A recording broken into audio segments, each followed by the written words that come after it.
Okay, so we're looking at the fish finally. And I'm just going to look at some of the questions that we focused on. So, the evidence of the personification of the fish. And we talked at length about how Bishop sees herself in the fish and the struggles that she has. She identifies with the fight that he had. So when she finally caught him, he didn't fight, he hadn't fought at all. And this idea of the fish being resigned to his fate and not carrying around the weight of the past anymore, which is something that certainly Bishop identified with. Um, the eye imagery here, where his eyes were larger than mine but shallower, that he doesn't see the depth that she sees, or doesn't analyze like she analyzes. But they were yellowed, and the irises backed and packed with tarnished tinfoil seen through lenses of old scratched isinglass.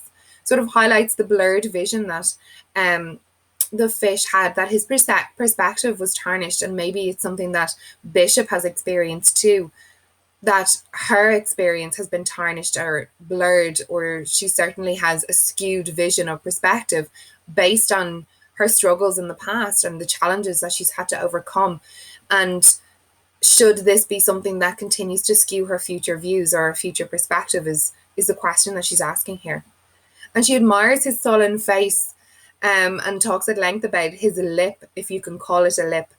And it's important here to focus on how she acknowledges the fish as almost like a war hero, and uses little bits of war imagery, that the lines are the fishing line, that and the hooks that are still on the fish are like medals with their ribbons frayed and wavering, so that there is this idea of the fish being, as she says, venerable, something to be revered, and that maybe we should wear our past scars as badges of honor, as opposed to being focused on the things that we cannot do or feel we cannot do based on our past experiences and challenges.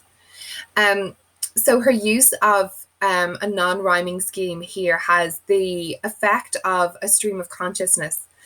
In contrast, to some of the other poems that we've looked at, where she narrates an experience to us, like in Questions of Travel or First Step in Nova Scotia, she's asking us less questions here. She doesn't necessarily engage with the reader in the same way she does in those other poems.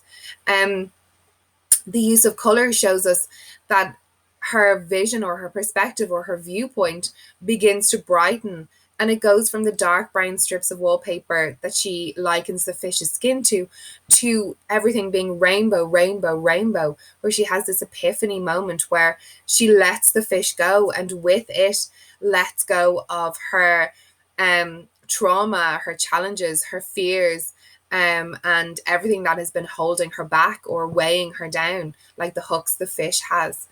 Um, so she narrates the experience to us in an almost celestial way, or in an almost holy, reverent way, that this is something that she is completely in awe of. The color becomes brighter, and at the end there is this like really bright, wonderful moment where she experiences this epiphany.